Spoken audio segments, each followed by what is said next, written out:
Hi, I'm Jeff Fox with Star Fox Media. We're a small business marketing and video production company and also a member of the Film Hub. Video marketing has become an integral part of everyone's marketing strategy. And the reason for that is clear. It's one of the most effective ways of getting information to your clients. According to a study done by WiseOwl, video consumption has actually increased to over 2.5 hours per day. Video marketing is incredibly versatile. You can put the videos on your website, throw them on your social media accounts, or do live streams and webinars to reach out to your customers directly. People might be worried about the cost of video marketing. Some videos can be as long as an hour and only cost a couple $100s to make, whereas others, like Super Bowl ads, can be 30 seconds and cost over $100,000. There are many different factors that go into the cost of the video, but I'll go over some of the most significant. First is the number of locations. Before you start rolling, you have to find where you want to shoot, you have to set up all your cameras and lights and audio equipment, shoot, and then you have to take everything down. The second would be the amount of planning that goes into the shoot.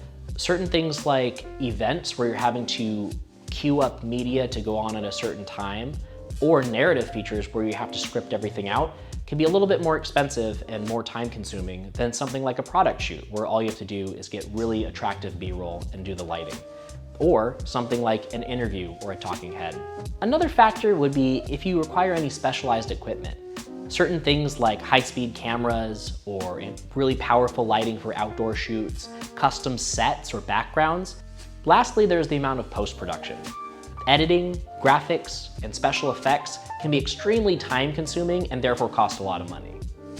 But of course, one of the most effective ways of lowering your cost is to do it yourself. So that's what we're going to teach you how to do today. Today, we're going to teach you how to plan your next video marketing shoot. The first step is to determine the purpose of the videos by looking at your goals and your target audience.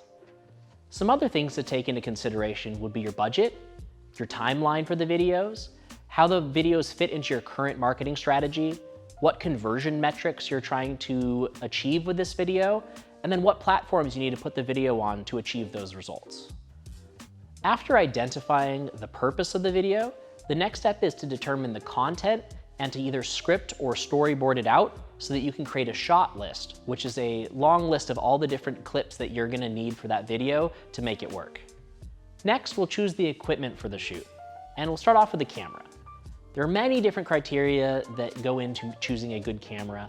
Some of the most important would be the resolution. With enough resolution, you can, in editing, reframe the shot. So cut it to here instead of having the whole thing, so you can almost make it look like two different cameras. Another thing would be frame rate if you need anything like slow motion effects. And then lastly, I would say it's good to have detachable lens so that you can change and pick the lens that's the best for the situation that you're in. The next piece of equipment that we're going to talk about is the lighting. The most common lighting setup is called three-point lighting, with the main light being called the key light, which illuminates your subject mostly from the front, then a fill light, which will fill in the shadows from the other side, and then lastly, a hair light, which basically separates your subject from the background and gives them definition. Some common brands of lighting that people use are Aperture, which for a consumer can be a little bit expensive, but it's a little bit under the pro level lighting costs. There's Newer, which is going to be a Chinese manufacturer that does a little bit cheaper LED panels. And then lastly is Godox, which is a lot like Aperture. It's a little bit cheaper version of an Aperture light. Lastly, we're going to talk about microphones. Audio quality is arguably the most important part of your video marketing project. In fact, I think that audio is so important that I would recommend having at least 2 high quality audio sources to choose from, just in case something goes wrong. There are many different types of microphones that you can use for your marketing video. The first one I'll go over is a shotgun microphone, which can be either attached to the end of a boom pole or attached directly to the camera and picks up all of the audio in a certain direction. Next, there's the lavalier microphone, which you attach directly to your talent, and it's the best for things like dialogue because it's going to pick up only the things closest to it, like their voice. Next, there's the handheld microphone, which is great for having multiple subjects because you can pass it back and forth or have multiple people walk up to it and start speaking. It's also very handy for events. And lastly, there's the built-in microphone in your camera. I'd pretty much never recommend using this for anything other than syncing the audio if you're using an external video and audio recorder.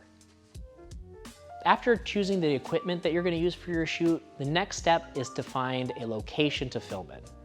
Some criteria for a good location would be a lack of external noise, some consistent lighting, and enough room to separate your subject from the background to create a blurred effect. And if you have a little bit of extra room in your budget, consider renting a set or a background to have the video match your company's branding. We're shooting in a location called the Film Hub in Vista, California, which has all the things you need to shoot a professional video. And lastly, you have to find the right talent for your video. It could be you or another person at your company who speaks well and has good camera presence, but if not, you can always hire someone from a local talent agency. Now that you've determined the purpose, the content, the equipment you'll need, the location, and your talent, you have everything that you need to film. Today we're going to talk about the filming process itself, which includes preparing your set, adjusting the camera settings, and actually doing the recording and the editing process. The most important thing that you can do when preparing for your shoot is to give yourself adequate time to set up. I recommend at least half an hour to an hour. You've already found your location in the planning stage, but now it's time to place your talent and your camera in a way that provides the best framing for your video. Some things to take into consideration for your framing would be making sure that your talent is far enough away from the background to give yourself a depth of field. It creates that blurry background effect. And then you would also want to add or take away things from the background strategically to, clean up the set. The next step, now that you've placed your talent where they're going to be, is to adequately light them. And to do that, you want to take into consideration all the other lights in the room. For example, in this lighting setup, there's a light directly above and behind me on the roof, so I do not need a hair light. The last step is to set up your audio. And now that you have your framing for your subject, you can either place a shotgun microphone slightly out of frame, or you can decide to go with the lavalier mic. Either way, what you're going to want to do is adjust the audio settings in the camera or on the external recorder to make sure that your subject's speaking and not peaking on the volume. Now that all your equipment is set up and ready to go, it's time to jump into the camera settings. And the first thing we'll go over is the resolution. The two most common resolutions to export at are 1080p and 4K. And you usually want to shoot in at least that resolution and maybe one step up if possible to give yourself the opportunity to reframe shots in post or to add stabilization if you have a moving camera. The next setting to look at is your color space. For that, most people like to shoot in what's considered a flat color profile, which basically means having low contrast and low saturation. And the reason for that is it makes it so there's less highlights that are blown out or blacks that you lose the data or the information in. So in editing, you have more control over the final product. Next, we'll talk about frame rates and shutter speed. The most common frame rates for cameras are 24 frames per second for a cinematic look, or 30, which is more of that video YouTube look. For B-roll shots, it's common to shoot in 60 or 120 frames per second, so you have the option to do slow motion in post-production. The most commonly used shutter speed goes by what's known as the 180-degree rule, which is to take your frame rate and double it and use that as the shutter speed. Now, the reason that people do that is it gives you the most natural, true-to-life look for your motion. The next setting we're going to talk about is the aperture and the ISO. Now, both of these settings are used to determine the brightness of the video, but are used in different ways. For the aperture settings, or also known as the f-stop, what you're doing by changing the f-stop settings is to open or close the physical aperture on the lens, which lets more light hit the sensor, creating the brighter video. The ISO increases the sensitivity of the pixels on the sensor itself. However, if you increase that sensitivity too much, it could increase noise or graininess of your video. The final setting we're going to talk about is the white balance.